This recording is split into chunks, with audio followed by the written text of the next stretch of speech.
வணக்கம். முக்கிய செய்திகள்.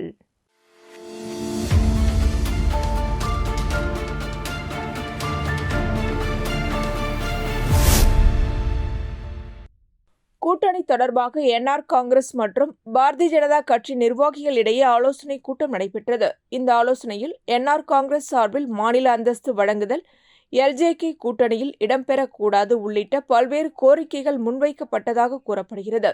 இந்நிலையில் மத்திய அமைச்சர் மான்சுக் மாண்டவியா, அமைச்சர் நமச்சிவாயம், சட்டப்பேரவைத் தலைவர் செல்வம் மற்றும் மாநில தலைவர் ராமலிங்கம் ஆகியோர் தற்போது டெல்லி புறப்பட்டுள்ளனர்.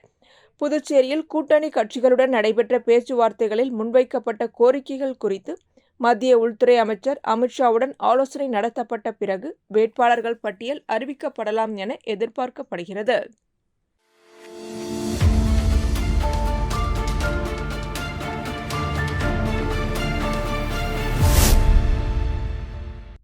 புதுச்சேரி சட்டசபைக்கான தேர்தல் ஏப்ரல் 9 நடைபெறவுள்ளது. இதனையொட்டி 100% வாக்குப்பதிவை வலியுறுத்தி மாவட்ட தேர்தல் துறை சார்பில் விழிப்புணர்வு பிரச்சாரம் மேற்கொள்ளப்படவுள்ளது. இந்த பிரச்சார வாகனத்தை மாவட்ட தேர்தல் அதிகாரி குலோத்துங்கன் கொடியசைத்து துவக்கி வைத்தார். இந்த வாகனத்தில் 100% ஓட்டுப்பதிவு, வாக்களிப்பதன் அவசியம், இளைஞர் வாக்காளர்கள் தவறாமல் தங்களது ஓட்டுக்களை பதிவு செய்தல் உள்ளிட்ட விழிப்புணர்வு வாசகங்கள் அடங்கிய பதாகைகளுடன் ஒலிபெருக்கி மூலமாகவும் பொதுமக்கள் அதிகம் கூடும் இடங்களில் விழிப்புணர்வு ஏற்படுத்திடும் நோக்கில் சுமார் 10 நாட்கள் புதுச்சேரியின் பல்வேறு பகுதிகளில் இந்த வாகனம் பயணிக்க உள்ளது.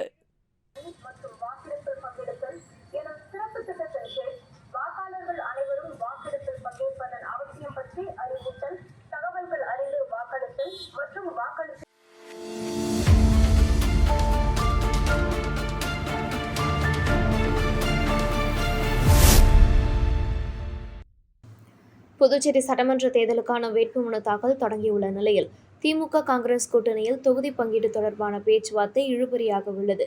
இதனையடுத்து தொகுதி பங்கீடு குறித்து முடிவு செய்ய புதுச்சேரியில் உள்ள தனியார் உணவகத்தில் ஆலோசனைக் கூட்டம் நடைபெற்றது. இந்த கூட்டம் காங்கிரஸ் மேலிட பொறுப்பாளர் கிரீஷ் சோடங்கர் மற்றும் திமுக தேர்தல் பொறுப்பாளர் ஜெகத் ரக்ஷகன் ஆகியோர் தலைமையில் நடைபெற்றது. இந்த ஆலோசனைக் கூட்டத்தில் முன்னாள் முதலமைச்சர் நாராயணசாமி, பாராளுமன்ற உறுப்பினர் வைத்திலிங்கம், திமுக மாநில அமைப்பாளர் சிவா உள்ளிட்ட முக்கிய நிர்வாகிகள் கலந்து கொண்டனர். சுமார் 2 மணி நேரத்திற்கும் மேலாக நடைபெற்ற இந்த கூட்டத்தில் தொகுதி பங்கீடு குறித்து எந்த இறுதி முடிவும் எட்டப்படாமல் கூட்டம் முடிவடைந்தது. கூட்டத்திற்கு பிறகு செய்தியாளர்களை சந்தித்த காங்கிரஸ் மேலிட பொறுப்பாளர் கிரீஷ் சோடங்கர், காங்கிரஸ் கட்சி 21 தொகுதிகளிலும் திமுக 9 தொகுதிகளிலும் போட்டியிடும் வகையில் முன்மொழிந்துள்ளதாகவும், ஆனால் திமுக தரப்பு 15க்கு 15 என்ற அடிப்படையில் அதிக தொகுதிகளை கோருகிறது என்றும் தெரிவித்தார். இரு கட்சிகளும் தியாக மனப்பான்மையுடன் செயல்பட்டு இன்னும் 2 நாட்களில் தொகுதி பங்கீடு குறித்து முடிவு செய்யப்படும் என்றும், கூட்டணியின் தலைமையை பற்றியும் பேச்சுவார்த்தை நடைபெற்று வருவதாக கூறினார். தொடர்ந்து பேசிய ஜெகத் ரக்ஷகன், இந்த கூட்டத்தில் தொகுதி எண்ணிக்கை குறித்து இன்னும் முடிவு எடுக்கப்படவில்லை என்றும், திமுக 30 தொகுதிகளிலும் போட்டியிட விருப்பம் கொண்டுள்ளதாக தெரிவித்தார். அனைத்து விவகாரங்களும் 2 நாட்களில் இறுதி செய்யப்படும் என அவர் கூறினார்.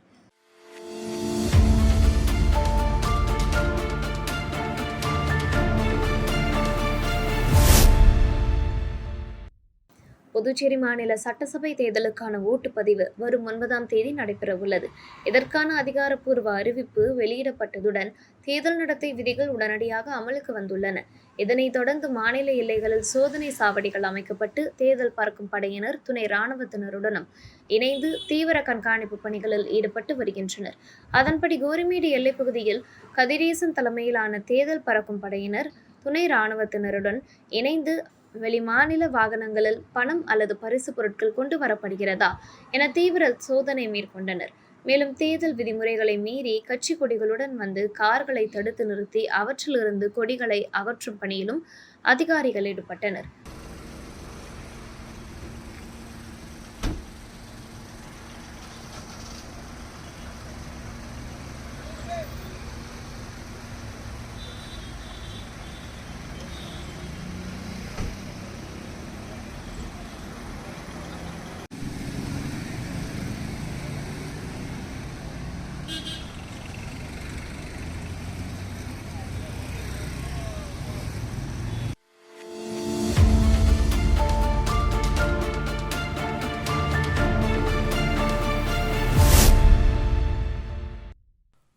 புதுச்சேரி பிஜேபி அலுவலகத்தில் செய்தியாளர்களை சந்தித்த மாநில தலைவர் ராமலிங்கம், சட்டமன்ற தேர்தலில் போட்டியிடும் வேட்பாளர்கள் இறுதி செய்வது குறித்து பேசுவதற்காக டெல்லி தலைமை அழைத்துள்ளதாகவும், அதன் அடிப்படையில் அமைச்சர் நமச்சிவாயம் மற்றும் சபாநாயகர் செல்வம் ஆகியோருடன் டெல்லி செல்ல உள்ளதாக குறிப்பிட்டார். புதுச்சேரியில் உள்ள தொகுதிகளில் போட்டியிடும் வேட்பாளர்கள் குறித்து தேர்வு கமிட்டி முடிவு செய்து தலைமைக்கு அனுப்பி வைத்துள்ளது. அதன் அடிப்படையில் கட்சி மேலிடமே வேட்பாளர்களை அறிவிக்கும் என்றார். தேர்தலுக்கு குறுகிய நாளே உள்ளதால் புதுச்சேரியில் பிரதமர் நரேந்திர மோடி கலந்து கொள்ளும் ரோட் ஷோ, பொதுக்கூட்டம் மற்றும் தேர்தல் அறிக்கை ஆகியவை 2 அல்லது 3 தினங்களில் வெளியிடப்படும் என்று குறிப்பிட்ட ராமலிங்கம், தமிழகத்தோடு இணைத்து தேர்தல் வரும் என்று எதிர்பார்த்த நிலையில் புதுச்சேரிக்கு மட்டும் தனியாக அறிவிக்கப்பட்டுள்ளது. தமிழகத்தோடு சேர்த்து அறிவித்திருந்தால் நன்றாக இருந்திருக்கும் என்றார். தேசிய ஜனநாயக கூட்டணியில் என்ஆர் காங்கிரசுக்கு 16 இடங்கள், பிஜேபிக்கு 14 இடங்கள் என்று முடிவு செய்யப்பட்டுள்ளது. இதில் கூட்டணி கட்சிகளான அதிமுக மற்றும் லட்சிய ஜனநாயக கட்சிக்கு தொகுதிகள் ஒதுக்குவது குறித்து கட்சி தலைமையே முடிவு செய்யும் என்று தெரிவித்தார். பேட்டியின் போது காரைக்கால் மாவட்ட ஊடகப் பிரிவு தலைவர் அருள்முருகன், புதுச்சேரி மாவட்ட ஊடகப் பிரிவு தலைவர் நாகேஸ்வரன் ஆகியோர் உடனிருந்தனர். குறுகிய நாள் இருக்கிறதுனால, குறுகிய நாள்னா அதுல ஒரு 15 நாள் இருக்குது இல்லைங்களா? வேட்புமனு தாக்கல் பண்றது 23, 26 முடிஞ்சிச்சுன்னா கூட இதுல ஒரு நாள், அது ஒரு 9, 13 நாள் கூட அந்த இதுக்குள்ள பாரத பிரதமருடைய ரோட் ஷோ இருக்கு. அமித்ஷாஜி வராங்களா, நிதின் பெண், இது மாதிரி முக்கிய தலைவர்களுடைய வருகை இருக்கிறது. ஆக அந்த குறுகிய காலத்திலே எல்லாமும் நடக்கணும். யார் யாரெல்லாம் சாத்தியப்படுகிறதோ அவர்கள் எல்லாம் எங்களை ஆதரித்தால், அவங்களுடைய உற்சாகப்படுத்தினால் நாங்கள் வெற்றி பெறுவதற்கு ஏதுவாக இருக்கும் என்று அவர்களுக்கு தெரியும்.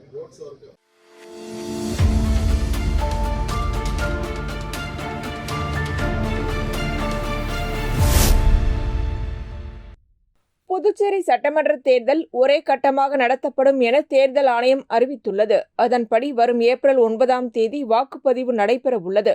இதனை முன்னிட்டு 100% வாக்குப்பதிவை உறுதி செய்யும் வகையில் காரைக்கால் மாவட்டத்தில் வாக்காளர் விழிப்புணர்வு நடவடிக்கைகள் தீவிரப்படுத்தப்பட்டுள்ளன. அதன் ஒரு பகுதியாக பொதுமக்களிடையே விநியோகிக்கப்படும் பால் பாக்கெட்களில் தேர்தல் விழிப்புணர்வு வாசகங்கள் கொண்ட ரப்பர் ஸ்டாம்ப் சீல் பதித்து விநியோகிக்கும் திட்டத்தை மாவட்ட ஆட்சியர் இஷிதா ரெட்டி தொடங்கி வைத்தார். காரைக்கால் கூட்டுறவு பால் உற்பத்தியாளர்கள் ஒன்றியம் மூலம் தினமும் சுமார் 30,000 பால் பாக்கெட்களில் விழிப்புணர்வு வாசகங்கள் பதித்து மக்களிடம் விநியோகிக்கப்பட உள்ளது.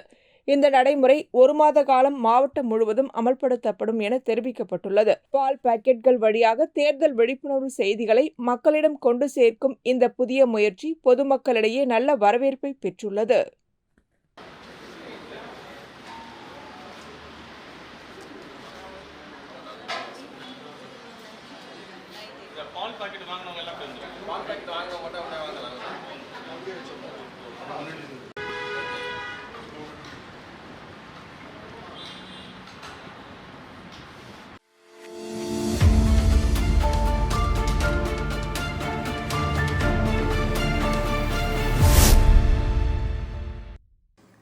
புதுச்சேரி அரசியலில் பரபரப்பை ஏற்படுத்தும் வகையில் பாட்டாளி மக்கள் கட்சி தேசிய ஜனநாயக கூட்டணியில் இருந்து விலகி வரவிருக்கும் சட்டமன்ற தேர்தலில் 30 தொகுதிகளிலும் தனித்து போட்டியிடும் என்று அறிவித்துள்ளது.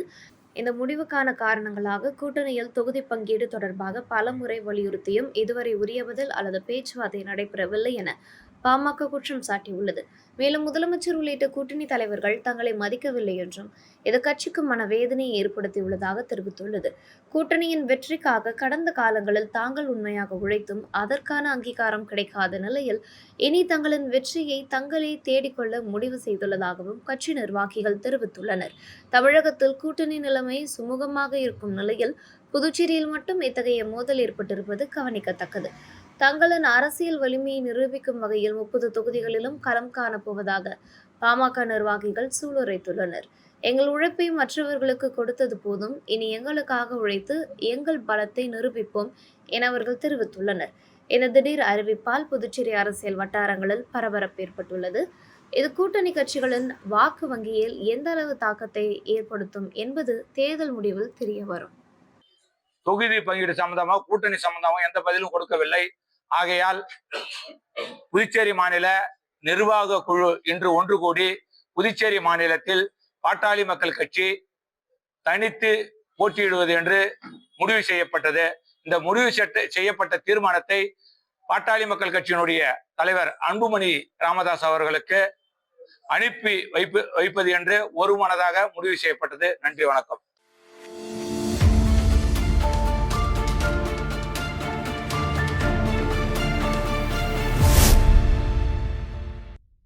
அரசு கையகப்படுத்திய சுதந்திர போராட்ட தியாகி தேவநாயக கவுண்டரின் நிலத்தை கண்டறிந்து அவரது வாரிசுகளுக்கு உரிய நிலத்தை ஒப்படைக்க வேண்டும் என கோரிக்கை விடுக்கப்பட்டுள்ளது.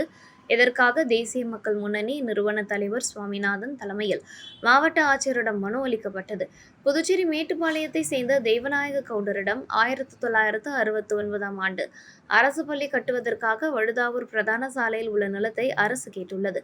ஆரம்பத்தில் தயக்கம் தெரிவித்தாலும் பின்னர் அதிகாரிகளின் பேச்சுவார்த்தையை அடுத்து அவர் நிலத்தை ஒப்படைத்தார். அதற்கு பதிலாக ரூபாய் 669.30 இழப்பீடு மற்றும் மாற்று நிலம் வழங்கப்பட்டதாக கூறப்படுகிறது. தற்போது அவர் வழங்கிய இடத்தில் மேட்டுப்பாளையம் அரசு பள்ளி இயங்கி வருகிறது. இருப்பினும் அந்த நிலத்தின் பட்டா இன்னும் தேவநாயக கவுண்டரின் பெயரிலேயே இருப்பதாக தெரிவிக்கப்படுகிறது. மேலும் வழங்கப்பட்ட இழப்பீடு தொகையையும் அவர் பெற்றுக்கொள்ளாமல் காலமானார். அதே நேரத்தில் அவருக்கு சர்வே எண் 105/2 சுமார் 5000 சதுர அடி மாற்று நிலம் ஒதுக்கப்பட்டிருந்தாலும் அது இதுவரை அவரோ அல்லது அவரின் வாரிசுகளிடமோ ஒப்படைக்கப்படவில்லை என கூறப்படுகிறது. இதனால் தியாகியின் உரிமையை மதித்து அவரின் வாரிசுகளுக்கு நிலத்தை ஒப்படைக்க அரசு நடவடிக்கை எடுக்க வேண்டும் என மனுவில் வலியுறுத்தப்பட்டுள்ளது. இந்த மனுவை பெற்ற மாவட்ட ஆட்சியர் இவ்விவகாரத்தில் விரைவில் உரிய தீர்வு காணப்படும் என உறுதியளித்தார். மேட்டுப்பாளையம் பெட்ரோல் பங்க் அருகில் இருக்கக்கூடிய சீனிவாசன் அரசு நடுநிலைப்பள்ளி, இந்த பள்ளியுடைய உரிமையாளர் தேவநாயக கவுண்டர் என்ற ஒரு சுதந்திர போராட்ட தியாகி. இந்த இடத்த 1969ல 669 ரூபா 30 பைசாவுக்கு நிதியை கொடுத்து 5000 சதுரடி இடத்த 105/2 என்ற சர்வே எண்ல கொடுத்து புதுச்சேரி அரசாங்கம் ஒதுக்கி இருக்கு. ஆனா அவங்க 669 ரூபா 30 பைசா பணம் தொகை கம்மின்றதுனால அவங்க எடுக்கல. இன்னைக்கு அந்த இடம் கிட்டத்தட்ட 10,000 ரூபா சதுரடி போகுது. அதே மாதிரி அவங்களுடைய சொந்த இடத்த கையகப்படுத்தின அந்த இடம் இன்னைய வரைக்கும் அவங்க பேர்லயே பட்டாவும் அவங்க பேர்லயே பேசுது. அவங்களுக்கு கொடுத்ததுக்கான ஆதாரம் எல்லாமே இருக்கு. அவங்களுக்கு 105/2ல இடம் ஒதுக்குறதுக்கான ஆதாரமும் இருக்கு. இந்த சூழ்நிலையில அவங்க அவங்க இடத்த போய் பார்க்க போகும்போது அது என்ஆர் குழந்தைகள் பூங்காவாக மாறி இருக்கு. அவங்க குடும்பத்துக்கு போய் சேர வேண்டிய அந்த இடம் போய் சேரல. இதனால் வாரிசாரர்கள் பல்வேறு புகார்களை அடுத்தும் அரசாங்கத்தின் மூலமாக எந்த ஒரு தீர்வும் கிடைக்காத நிலையில இன்று மாவட்ட ஆட்சியர் அவர்களை நேரில் சந்தித்து தேசிய மக்கள் முன்னணி சார்பாக அந்த இடத்தை அவர்களுக்கு ஒதுக்கப்பட்ட சுதந்திர போராட்ட தியாகி குடும்பத்திற்கு ஒதுக்கப்பட்ட இடத்தை உடனடியாக தேடி கண்டுபிடித்து தர வேண்டும் என்ற ஒரு புகாரை கொடுத்திருக்கிறோம். மாவட்ட ஆட்சியர் அவர்கள் இந்த தேர்தல் முடிந்ததற்கு பிறகு உங்களுக்கான தீர்வை காண்கிறேன் என்ற ஒரு உறுதியை அளித்திருக்கிறார். அவர் அவ்வாறு அளித்த உறுதியை காப்பாற்றவில்லை என்றால் நாளை பாதிக்கப்பட்ட குடும்பத்தாரை அழைத்து கொண்டு அந்த பட்டா அவங்க பேர்ல பேசக்கூடிய இடம் என்பதனால சொந்த இடத்தை தேடி சென்று அந்த சொந்த இடத்தை பூட்டு போட்டு கையகப்படுத்தும் பணியை செய்வோம் என்ற எச்சரிக்கையை இந்த நேரத்தில் தெரிவித்துக் கொள்கிறோம்.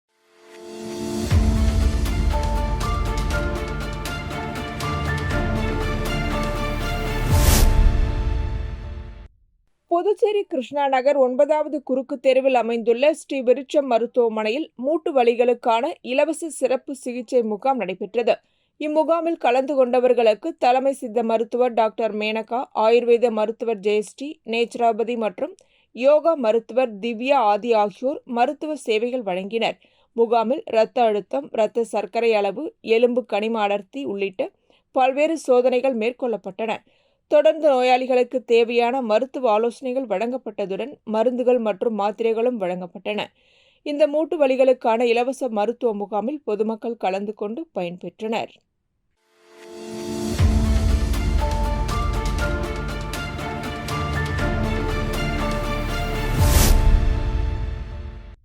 அரியாங்குப்பம் தொகுதியில் பாரதிய ஜனதா கட்சி சார்பில் இணைப்பு விழா நடைபெற்றது. இந்நிகழ்ச்சியில் முதலியார்பேட்டை முன்னாள் சட்டமன்ற உறுப்பினர் பாஸ்கர் முன்னிலையில் அரியாங்குப்பம் தொகுதி தலைவர் வசந்தராஜ் மற்றும் மாநில சிறப்பு அழைப்பாளர் சந்திரமோகன் தலைமையில் தொகுதி நிர்வாகி ஆனந்தகுமார் ஏற்பாட்டில் நடைபெற்றது.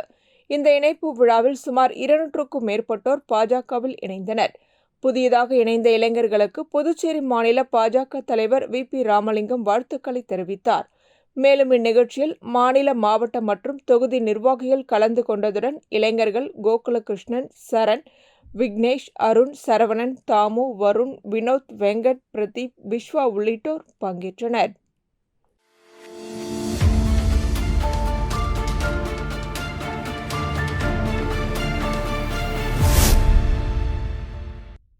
புதுச்சேரியில் உள்ள ஜிப்மர் மருத்துவமனையில் பணிபுரியும் 547 தினக்கூலி ஊழியர்களின் வாழ்வாதார கோரிக்கையை முன்னிறுத்தி தமிழ் தேசிய பேரியக்கம் சார்பில் கோரிக்கை மனு அளிக்கப்பட்டது.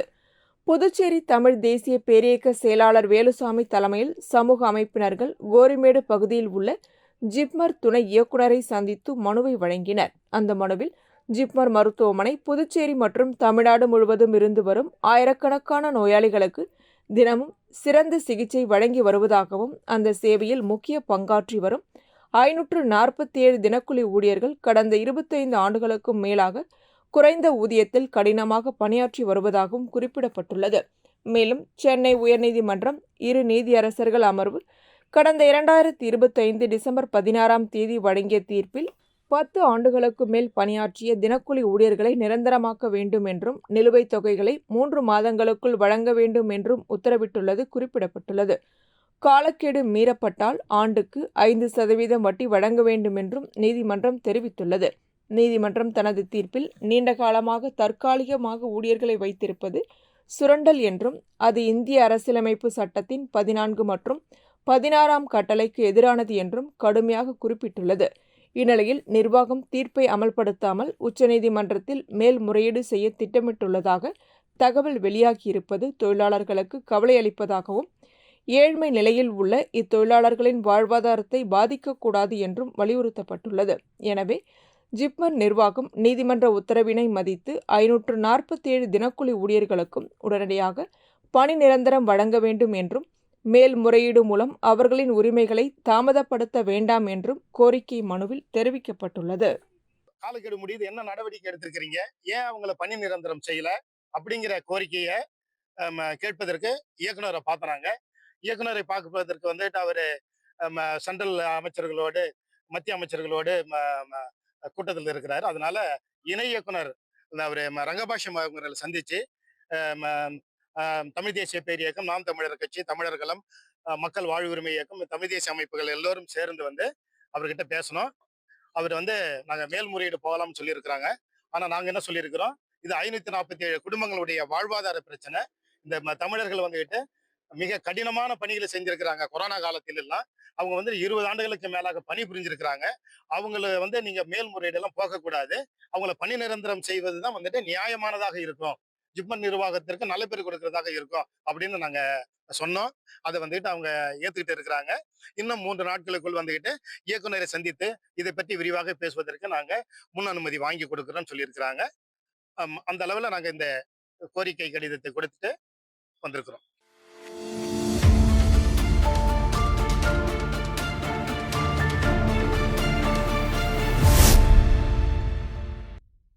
புதுச்சேரி மாநில மக்கள் முன்னேற்றக் கழகத்தின் செயற்குழு கூட்டம் மணவெளி தொகுதி நோனாங்குப்பம் பகுதியில் உள்ள தனியார் உணவகத்தில் நடைபெற்றது. காரைக்கால் மாவட்ட தலைவர் கணபதி சுப்பிரமணியம் தலைமையில் நடைபெற்ற இக்கூட்டத்தில் மாநில செயலாளர் பரந்தாமன் முன்னிலை வகித்தார். கட்சியின் தலைவர் பேராசிரியர் முனைவர் ராமதாஸ் கட்சியின் தற்போதைய சவால்கள் மற்றும் வரவிருக்கும் சட்டமன்ற தேர்தலை முன்னிட்டு மேற்கொள்ள வேண்டிய செயல் திட்டங்கள் குறித்து விரிவாக விளக்கம் அளித்தார். தொடர்ந்து கட்சியின் மகளிர் அணி, இளைஞர் அணி, மீனவர் அணி உள்ளிட்ட பிரிவுகளின் நிர்வாகிகள் அறிமுகப்படுத்தப்பட்டனர். இந்நிகழ்ச்சியில் கட்சியின் துணைத் தலைவர் நித்யானந்தம், மாநில செயலாளர் பரந்தாமன், காரைக்கால் மாவட்ட செயலாளர் முனுசாமி, இணை செயலாளர் இளங்கோவன், உதவி செயலாளர்கள் இதயவேந்தன், விஜயகுமார், ஐடி பிரிவு தலைவர் செல்வம், இளைஞர் அணி தலைவர் அபினேஷ்நாத், மீனவர் அணி தலைவர் இளையச்சந்திரன், ஒருங்கிணைப்பாளர் தனஞ்செயன், டிஆர் பட்டினம் தொகுதி தலைவர் யுவராஜ், மாநில ஆதி திராவிட நல அணி தலைவர் முருகன் உள்ளிட்ட பலர் கலந்து கொண்டு தங்களது கருத்துக்களை பகிர்ந்தனர். நிறைவாக ஒருங்கிணைப்பாளர் தனஞ்செயன் நன்றி கூறினார்.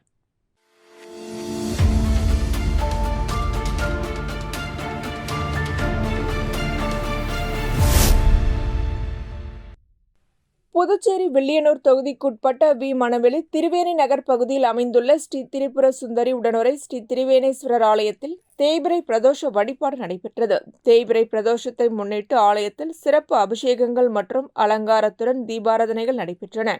சுவாமிக்கு பால், தயிர், இளநீர், சந்தனம், விபூதி, பன்னீர், பழங்கள், பஞ்சாமிர்தம், தேன், அபிஷேகத்தூள் உள்ளிட்ட பல்வேறு திரவியங்களால் அபிஷேகம் செய்யப்பட்டது. தொடர்ந்து கலசாபிஷேகம் நடத்தப்பட்டு மகா தீபாராதனை காண்பிக்கப்பட்டது. இந்நிகழ்ச்சியில் பக்தர்கள் கலந்து கொண்டு சுவாமி தரிசனம் செய்தனர். மேலும் பிரதோஷத்தை முன்னிட்டு ஆலயத்தில் கோபூஜை நடைபெற்று பசு மற்றும் கன்றுகளுக்கு சிறப்பு பூஜைகள் செய்யப்பட்டது. அதனைத் தொடர்ந்து பிரதோஷ நாயகர் உட்பிரகாரம் வலம் வருதல் நிகழ்ச்சி நடைபெற்றது. பின்னர் விழாவில் கலந்து கொண்ட பக்தர்களுக்கு அன்னதானம் வழங்கப்பட்டது. நிகழ்ச்சிக்கான ஏற்பாடுகளை அறங்காவலர் குழு மற்றும் திருவேணி நகர் பக்தர்கள் செய்திருந்தனர்.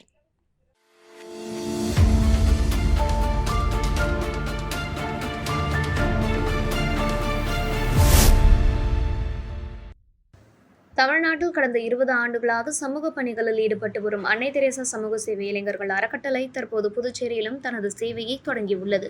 இதனை முன்னிட்டு அறிமுக விழா உழவர்கரை சமுதாய நலக்கூடத்தில் நடைபெற்றது. அறக்கட்டளையின் நிறுவனர் டாக்டர் ராஜ்குமார் தலைமையில் நடைபெற்ற இந்த விழாவில் புதுச்சேரி மாநிலத்திற்கான புதிய நிர்வாகிகள் அறிமுகப்படுத்தப்பட்டனர். இந்நிகழ்வில் பொதுமக்களும் சமூக ஆர்வலர்களும் கலந்து கொண்டனர்.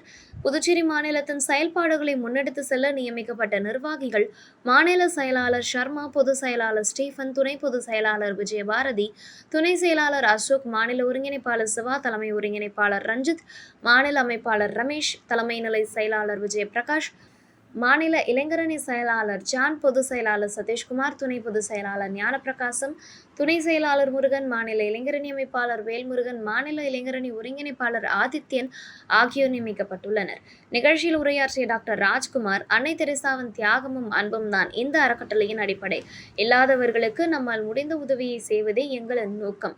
தமிழ்நாட்டை தொடர்ந்து தற்போது புதுச்சேரி இளைஞர்களும் ஆர்வத்துடன் இணைந்திருப்பது மகிழ்ச்சி அளிக்கிறது என தெரிவித்தார். விழாவின் நிறைவாக புதிதாக பொறுப்பேற்ற நிர்வாகிகள் தங்களுக்கு இந்த வாய்ப்பை வழங்கிய நிறுவனர் டாக்டர் ராஜ்குமார் மற்றும் தமிழ்நாடு மாநில பொறுப்பாளர்களுக்கு நன்றிகளை தெரிவித்துக் கொண்டனர்.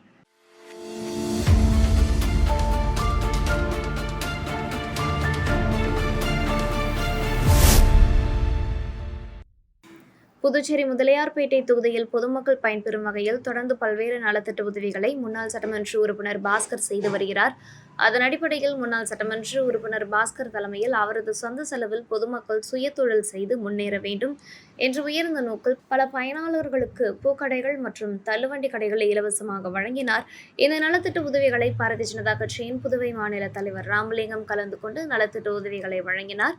நிகழ்ச்சியில் 20 தள்ளுவண்டி, 20 பூக்கடை வண்டி, 10 இட்லி கடை வண்டி, மொத்தம் 50 வண்டிகள் வழங்கப்பட்டது.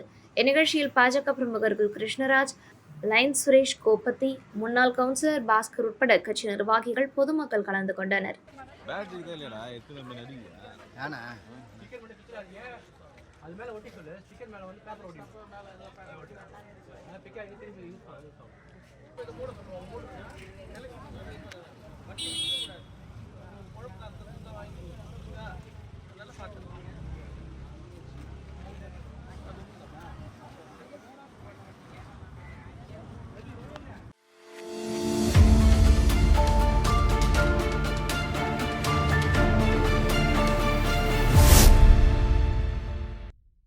தமிழக பகுதியான வழுதாவூர் சேரன் நகர் பகுதியில் உள்ள ஆதி கைலாசநாதர் தியான திருக்குடில் பிரதோஷ வழிபாடு நடைபெற்றது. முன்னதாக சுவாமிக்கு பால், தயிர், இளநீர், சந்தனம், விபூதி, பஞ்சாமிர்தம், பன்னீர் உள்ளிட்ட பல்வேறு திரவியங்களால் சிறப்பு அபிஷேகம் செய்யப்பட்டது. தொடர்ந்து உலக நன்மை வேண்டி நடைபெற்ற கூட்டு வழிபாட்டில் பக்தர்கள் கலந்து கொண்டனர். அதனைத் தொடர்ந்து சுவாமிக்கு சிறப்பு பூஜைகள் செய்யப்பட்டு மகா தீபாராதனை காண்பிக்கப்பட்டது.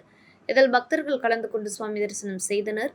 பின்னர் விழாவில் கலந்து கொண்ட பொதுமக்கள் அனைவருக்கும் அன்னதானம் வழங்கப்பட்டது. இதனைத் தொடர்ந்து சிவலிங்கம் சுவாமிக்கு எதிரில் நந்திக்கு பதிலாக அமைந்துள்ள பீடத்தில் பக்தர்கள் அமர்ந்து தியானம் மேற்கொண்டு இறையருளை பெற்றனர். பிரதோஷ வழிபாட்டிற்கான ஏற்பாடுகளை அருள்மொழி அம்மையார் குடும்பத்தினர் மற்றும் ஆதி கைலாசநாதர் தியான திருக்குடலின் நிர்வாகிகள் செய்திருந்தனர்.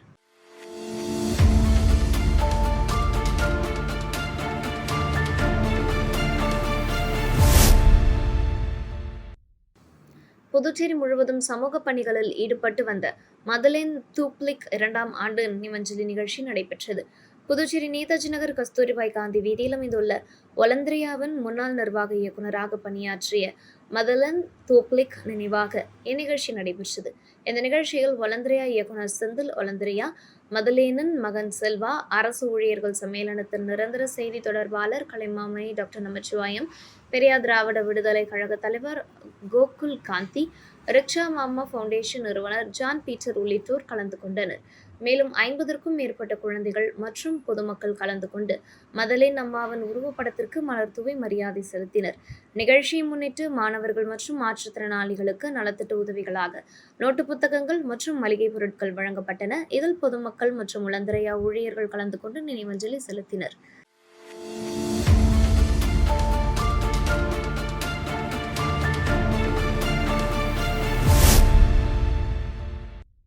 ஒதியம்பட்டு பகுதியில் அமைந்துள்ள ஸ்ரீ சர்க்குரு மகான் வண்ணார பரதேஸ்வரர் சித்தர் ஆலயத்தில் தேய்பிறை பிரதோஷ பூஜை நடைபெற்றது. ஆலயத்தில் பிரதோஷத்தை முன்னிட்டு மஞ்சள் பொடி, அபிஷேக பொடி, அரிசி மாவு, பால், தயிர், இளநீர், சந்தனம் உள்ளிட்ட பல்வேறு திரவியங்களால் கலசாபிஷேகம் நடத்தப்பட்டது.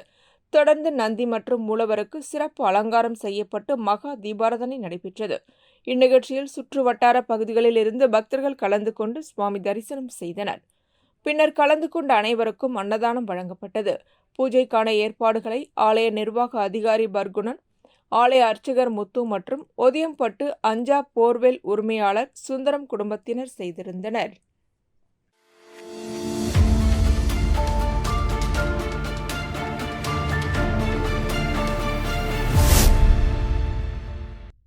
புதுச்சேரியில் ஆர்எல்வி மக்கள் முன்னேற்றக் கழகம் தலைமையில் 3வது அரசியல் அணி உருவாக்கப்பட்டுள்ளதாக அறிவிக்கப்பட்டுள்ளது.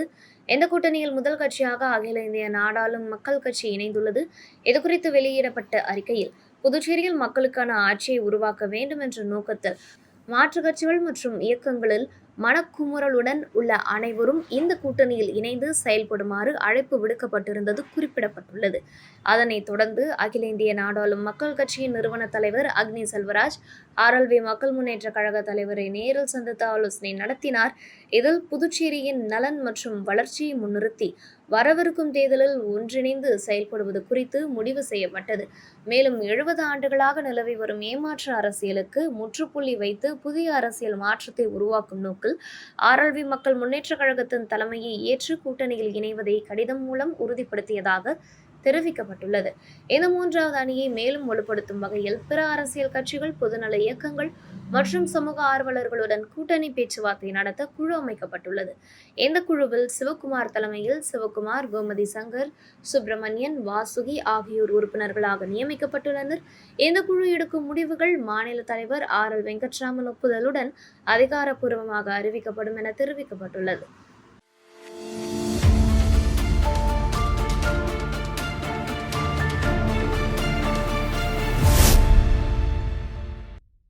புதுச்சேரி தமிழ் உரிமை இயக்கம் சார்பில் வருகின்ற 2026-27 கல்வியாண்டில் தமிழ் வழி கல்வியை கட்டாயமாக்க வேண்டும்.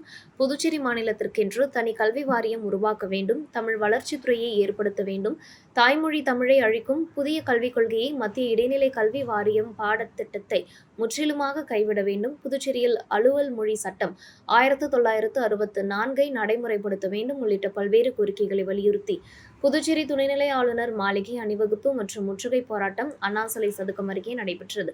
அதன்படி தமிழ் உரிமை இயக்கம் தலைவர் பாவானந்த் தலைமையில் சுமார் 100க்கும் மேற்பட்ட நிர்வாகிகள் மற்றும் சமூக அமைப்பை சேர்ந்த நிர்வாகிகள், பொதுமக்கள் என 100க்கும் மேற்பட்டோர் புதுச்சேரி துணைநிலை ஆளுநர் மாளிகை நோக்கி அண்ணா சிலையிலிருந்து ஊர்வலமாக புறப்பட்டு நேரு வீதி, மிஷன் வீதி வழியாக சபாகோவில் அருகே வந்தபோது போலீசார் அவர்களை தடுத்து நிறுத்தினார்கள். அதனைத் தொடர்ந்து போராட்டத்தில் ஈடுபட்ட தமிழ் உரிமை இயக்கம் நிர்வாகிகள் உட்பட சமூக அமைப்பை சேர்ந்த நிர்வாகிகள் வருகின்ற கல்வியாண்டில் தமிழ் வழி கல்வியை கட்டாயமாக்க வேண்டும், புதுச்சேரிக்கு என தனி கல்வி வாரியத்தை உருவாக்க வேண்டும் உள்ளிட்ட பல்வேறு கோரிக்கைகளை வலியுறுத்தி கண்டன கோஷங்களை எழுப்பினார்கள்.